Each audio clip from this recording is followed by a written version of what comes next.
ಮೊನ್ನೆ ರೀಸೆಂಟಾಗಿ ಒಂದು ಸಾಂಗ್ ರಿಲೀಸ್ ಆಗಿತ್ತು, ಹಿಟ್ ಆಯಿತು. ಮತ್ತೊಂದು ಸಾಂಗು ಖುದ್ದಾಗಿ ಡಿ ಇಮಾನ್ ಅವರೇ ವೇದಿಕೆ ಒಳ್ಳೆ ಸ್ವೀಕಾರ ಮಾಡ್ತಿದ್ದಾರೆ ಜನರು. ಅಲ್ಲ, ಇದೊಂದು ಈ ಸಿನಿಮಾನೇ ಮ್ಯೂಸಿಕಲ್ ಸಪೋರ್ಟಿಂದ ಹೋಗುವಂಥ ಸಿನಿಮಾ.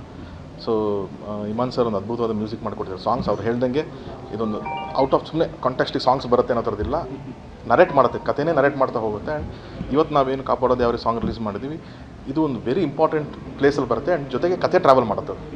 ಸೊ ಹಾಗಾಗಿ ತುಂಬ ಇಂಟೆನ್ಸ್ ಒಂದು ಸಾಂಗ್ ಬೇಕಿತ್ತು. ಬಟ್ ಈ ಸಾಂಗಿಗೆ ನಾವು ಫಸ್ಟು ಲಿರಿಕ್ಸ್ ಬರೆಸಿ ಟ್ಯೂನ್ ಮಾಡಿದಂಥ ಸಾಂಗ್ ಇದು. ಸೊ ಕ್ರೆಡಿಟ್ ನಾಗಾರ್ಜುನ ಶರ್ಮಾ ಕೊಡ್ತೀನಿ, ಯಾಕಂತಂದರೆ ಅವರೊಂದು ಕಾನ್ಸೆಪ್ಟ್ ಮಾಡ್ಕೊಂಬಂದು, ಸರ್ ಈ ಥರ ಒಂದು ಪ್ರೇಮಿಗಳು ಯೂಶಲ್ಲಾಗಿ ಯಾರೂ ಸಪೋರ್ಟಿಂಗ್ ನಿಂತ್ಕೊಳ್ಳಲ್ಲ ಸರ್, ಫ್ಯಾಮಿಲಿನೂ ದೂರ ಮಾಡಿರ್ತಾರೆ, ಸಮಾಜ ದೂರ ಮಾಡ್ತಾ ಇರುತ್ತೆ. ಸೊ ಯಾರು ಸರ್ ಅವ್ರು ದೇವರೇ ನಿಂತ್ಕೋಬೇಕೇನೋ.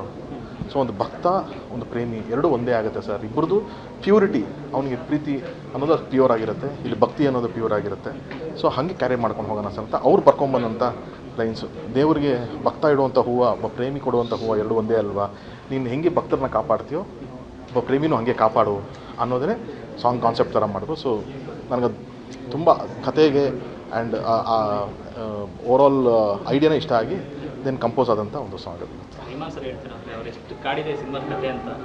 ಆ್ಯಸ್ ಅ ಮ್ಯೂಸಿಕ್ ಡೈರೆಕ್ಟರ್ಗೆ ಇಡೀ ಸಿನಿಮಾನ ಅಷ್ಟೊಂದು ಡೀಟೇಲಿಂಗ್ ಆಗಿ ಅಬ್ಸರ್ವ್ ಮಾಡಿದ್ರು ಸಿನಿಮಾ ಬಗ್ಗೆ. ಅಂದರೆ ಯೂಶಲಿ ಮ್ಯೂಸಿಕ್ ಡೈರೆಕ್ಟರ್ಸೇ ಫಸ್ಟ್ ಆಡಿಯನ್ಸ್ ಆಗ್ತಾರೆ ನಮಗೆ. ನಾವೇನೇ ಎಡಿಟ್ ಮಾಡಿದ್ರು ಅವರೇ ಫಸ್ಟ್ ಆಡಿಯನ್ಸ್ ಆಗ್ತಾರೆ, ಅವರೇ ಮ್ಯೂಸಿಕಲ್ಲಿ ಸಿನಿಮಾನ ನೋಡ್ತಿರ್ತಾರಲ್ಲ.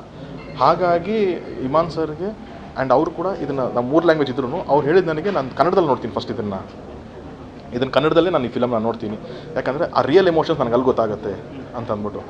ಹಾಗಾಗಿ ಅವ್ರು ಫಸ್ಟ್ ಎಡಿಟ್ನ ಅವ್ರು ಕನ್ನಡದಲ್ಲೇ ನೋಡಿದ್ರು. ಅಂದರೂ ಅವ್ರ ಎಮೋಷನ್ಸು ಆ ಡೈಲಾಗ್ಸ್ ಎಲ್ಲ ಕನೆಕ್ಟಾಗಿ ಅವ್ರು ತುಂಬ ಎಮೋಷ್ನಲ್ ಆಗಿ ಹೇಳ್ತಾರೆ. ತುಂಬ ಚೆನ್ನಾಗಿ ಆಗ್ತಿತ್ತು ಪಿಕ್ಚರ್ ಇದು. ಸೊ ನಾನೆಲ್ಲ ನಿಮ್ಮ ಬ್ಯಾಕ್ಗ್ರೌಂಡ್ ಸ್ಕೋರ್ ಅದ್ಭುತವಾಗಿ ಮಾಡ್ಕೊಡ್ತೀನಿ ಅಂತ ಹೇಳಿ ಅವರು ಅಷ್ಟು ಪರ್ಸ್ನಲಾಗಿ ತೊಗೊಂಡು ಈ ಸಿನಿಮಾ ಮಾಡ್ಕೊಡ್ತಾರೆ. ಸರ್ ನಾಯಕ ನಾಯಕಿ ಇಬ್ಬರು ಹೊಸಬ್ರೆ ಆದ್ರೂ ಒಂದು ಸಾಂಗ್ಸ್ ಎಲ್ಲ ನೋಡಿದಾಗ ಒಂದು ಪ್ರಾಮಿಸಿಂಗ್ ಅಂತ ಅನಿಸುತ್ತೆ, ಫ್ರೆಶ್ ಫೀಲ್ ಆಗುತ್ತೆ. ತುಂಬ ಚೆನ್ನಾಗಿದೆಯಲ್ಲಪ್ಪ ಸಾಂಗ್ಸು ಮತ್ತು ಆ ಸಾಂಗ್ಸು ಮತ್ತು ಎಲ್ಲ ನೋಡಿದಾಗಲೇ ಅನ್ನಿಸ್ಬಿಡುತ್ತೆ, ದೃಶ್ಯಗಳಾಗಿರ್ಬೋದು ಎಲ್ಲ ನೋಡಿದಾಗಲೇ ಇದೊಂದು ಒಳ್ಳೆ ಲವ್ ಸ್ಟೋರಿ ಸಿನಿಮಾ ಆಗುತ್ತೆ ಅಂತ ಹೇಳ್ಬಿಟ್ಟು. ಸೊ ಅದ್ರ ಬಗ್ಗೆ ಹೇಳೋದಾದರೆ ಅಂದರೆ ಹೊಸಬ್ರಾದ್ರೂ ತುಂಬ ಕ್ಯಾಚಿ ಆಗಿದೆ ಎಲ್ಲವೂ. ಅಂದರೆ ಕೆಲವೊಂದು ಸಿನಿಮಾಗೆ ಏನಾಗುತ್ತೆ, ಜನಕ್ಕೆ ಕೆಲವು ಆ್ಯಕ್ಟರ್ಗಳು ಹಾಕೊಂಡಾಗ ಎಕ್ಸ್ಪೆಕ್ಟೇಷನ್ ಗೊತ್ತಾಗ್ಬಿಡುತ್ತೆ, ಈ ಕ್ಯಾರೆಕ್ಟರ್ ಹಿಂಗೆ ಮಾಡ್ತಾರೆ, ಇವರೇನೋ ಹಿಂಗೆ ಆಗುತ್ತೆ ಅಂತ ಗೊತ್ತಾಗ್ಬಿಡುತ್ತೆ. ಸೊ ಹೊಸ ನ್ಯೂ ಫೇಸಸ್ ಬಂದಾಗ ಏನು ಎಕ್ಸ್ಪೆಕ್ಟ್ ಮಾಡೋಕ್ಕಾಗಲ್ಲ, ಏನಾಗ್ಬೋದು ಮುಂದೆ ಅನ್ನೋದು. ಸೊ ಎಸ್ಪೆಷಲಿ ಲವ್ ಅಂತ ಬಂದಾಗ ಫ್ರೆಶ್ ಫೇಸಸ್ಗಳ ಜೊತೆಗೆ ತುಂಬ ಇಲ್ಲಿವರೆಗೂ ಚೆನ್ನಾಗಿ ಹಾಕ್ಕೊಂಡು ಬಂದಿದೆ. ಸೊ ಈ ಕತೆ ಕೂಡ 2 ಹೊಸ ಮುಖಗಳನ್ನ ಅಥವಾ ಏನು ಎಕ್ಸ್ಪೆಕ್ಟೇಷನ್ ಇಲ್ಲದೇ ಇರೋವಂಥ 2 ಮುಖಗಳನ್ನ ಕೇಳ್ತಾ ಇತ್ತು. ಸೊ ಆ್ಯಂಡ್ ತುಂಬ ಪರ್ಫಾರ್ಮ್ ಮಾಡೋವಂಥವ್ರು ಬೇಕಿತ್ತು. ಹಾಗಾಗಿನೇ ಪ್ರಿಯಾಂಕಾ ನಾನು ನೋಡಿದ್ದೆ ಮಹಾನಟಿನಲ್ಲಿ ಇಷ್ಟವರು ಅದ್ಭುತವಾದ ಪರ್ಫಾರ್ಮರ್ ಅಂತ ಅಂದ್ಬಿಟ್ಟು ಅಲ್ಲಿ ಒಂದು 18-20 ವಾರಗಳು ಒಂದು ಗ್ರೂಮಿಂಗ್ ಸೆಷನ್ನೇ ಆಗೋಗಿದ್ದೆ ಅಂದಾಗ ಸೊ ಅವರೇ ಬೆಸ್ಟ್ ಆಗ್ತಾರೆ ಇದಕ್ಕಿಂತ ಅನಿಸ್ತು. ಆ್ಯಂಡ್ ರಾಣಾ ಅವ್ರನ್ನ ಏಕಲವ್ಯ ನೋಡಿದ್ದೆ, ಅಲ್ಲಿ 3 ಶೇಡಲ್ಲಿ ಕ್ಯಾರೆಕ್ಟರ್ ಮಾಡಿ ಅಷ್ಟು ಅದ್ಭುತವಾದ ಪರ್ಫಾರ್ಮೆನ್ಸ್ ಮಾಡಿದರು. ಸೊ ಅವರಿಬ್ಬರನ್ನ ಕ್ಯಾಸ್ಟ್ ಮಾಡಿದ್ದು ಐ ಥಿಂಕ್ ಇವತ್ತು I am very proud that they both of this film. ಯಾವ ಕಾಲಘಟ್ಟಕ್ಕೆ ಕರ್ಕೊಂಡು ಹೋಗ್ತಾ ಇದ್ದೀರಾ ಸರ್? ಇದು ಅರ್ಲಿ 2000s ನಡೆಯುವಂಥ ಕತೆ ಇದು. ಅಲ್ಲಿ ಆದಂಥ ಒಂದು ವೆರಿ ರಿಯಲ್ ಇನ್ಸಿಡೆಂಟ್ ಅದು. ನೀವು ಸಿನಿಮಾ ಕೂತ್ಕೊಂಡ ತಕ್ಷಣ ಗೊತ್ತಾಗುತ್ತೆ, ಓಹೋ ಇದು ನಮ್ಗೆ ಗೊತ್ತಿತ್ತಲ್ವಾ, ಇದನ್ನು ನಾವು ಪೇಪರ್ನಲ್ಲೋ ಟಿ ವಿನಲ್ಲೋ ನೋಡಿದ್ವಲ್ಲ, ಇದ್ರ ಹಿಂದೆ ಈ ಥರದೊಂದು ಒಂದು ಕಥೆಯನ್ನು, ಈ ಥರ ಹಿಂದೆ ಒಂದು ಲವ್ ಸ್ಟೋರಿ ಆಗಿದೆಯಾ ಏನು ಅನ್ನೋದೇ ಒಂದು ತುಂಬ ಇಂಟ್ರೆಸ್ಟಿಂಗ್ ಅಂತ ಅನ್ನಿಸ್ತಾ ಹೋಗುತ್ತೆ ನಮಗೆ.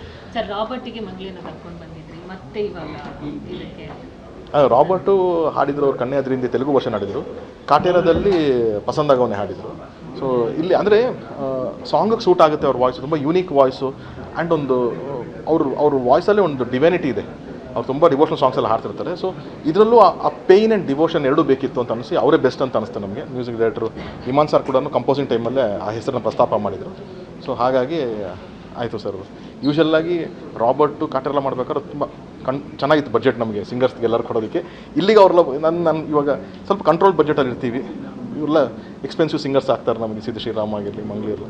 ಬಟ್ ಅಂದರೂ ಅದು ಸೂಟ್ ಆಗುತ್ತೆ ಅಂದರೆ ಮಾಡಬೇಕು ಅನ್ನೋದಕ್ಕೋಸ್ಕರನೇ ಮಂಗಳೂರು.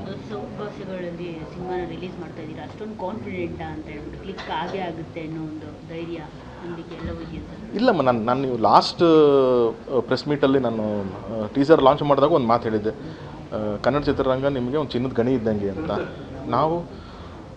ನಾವು ಜನರನ್ನ ಬ್ಲೇಮ್ ಮಾಡಿಕೊಂಡು ಜನರಿಗೆ ಸಿನಿಮಾ ನೋಡೋಕೆ ಥಿಯೇಟ್ರಿಗೆ ಬರ್ತಾ ಇಲ್ಲ ಇನ್ನೊಂದು ಅಂತ ನಾವು ಕಂಪ್ಲೇಂಟ್ ಮಾಡ್ತಾಯಿದ್ವಿ ಹೊರತು ಖಂಡಿತವಾಗ್ಲೂ ಅದಲ್ಲ. ಇದು ನಿಜವಾಗ್ಲೂ ಚಿನ್ನದ ಗಣಿ ಇದ್ದಂಗೆ. ನಾವು ಕರೆಕ್ಟ್ ಎಕ್ವಿಪ್ಮೆಂಟ್ಸ್ ಇಟ್ಕೊಂಡು, ಕರೆಕ್ಟ್ ತಂಡ ಇಟ್ಕೊಂಡು, ಕರೆಕ್ಟಾಗಿ ಅದು ಡಿಗ್ಗಿಂಗ್ ಪ್ರೊಸೆಸ್ ಮಾಡಿದ್ರೆ ಅದ್ರಲ್ಲಿ ಚಿನ್ನ ಸಿಗುತ್ತೆ.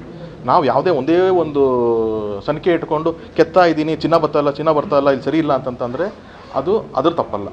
ಹಾಗೆ ನಾವು ಕರೆಕ್ಟಾಗಿರೋ ಸಿನಿಮಾಗಳನ್ನ ಕೊಟ್ಟರೆ ಜನ ಪ್ರೀತಿಸ್ತಾರೆ. ಇನ್ಫ್ಯಾಕ್ಟ್ ಈ ವರ್ಷದಲ್ಲಿ ನಾವು ಏನು ಅಷ್ಟಾಗಿಲ್ಲ ಚೆನ್ನಾಗಿಲ್ಲ ಅಂದರೆ ನಾವು ಏನು ಸ್ವಲ್ಪ ಕೊಟ್ಟಿದ್ದೀವೋ ಅದನ್ನೇ ತುಂಬ ಇಷ್ಟಪಟ್ಟು ನೋಡಿದ್ದಾರೆ ಜನ. ಏನೋ ಸ್ವಲ್ಪ ಕೊಟ್ಟಿರೋ ಕಂಟೆಂಟ್ನೇ ಅಷ್ಟು ಪ್ರೀತಿಸಿದ್ದಾರೆ. ಇನ್ನು ಪ್ರಾಪರ್ ಆಗಿರೋ ಒಳ್ಳೊಳ್ಳೆ ಕಂಟೆಂಟ್ ಕೊಟ್ಟರೆ ಇನ್ನೆಷ್ಟು ಬರ್ತಾರೆ.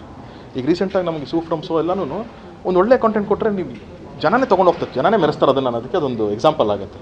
ಸೊ ಐ ಥಿಂಕ್ ಯಾವುದೇ ಕಾರಣಕ್ಕೂ ಅದ್ರಲ್ಲಿ ಏನೂ ತಪ್ಪಿಲ್ಲ.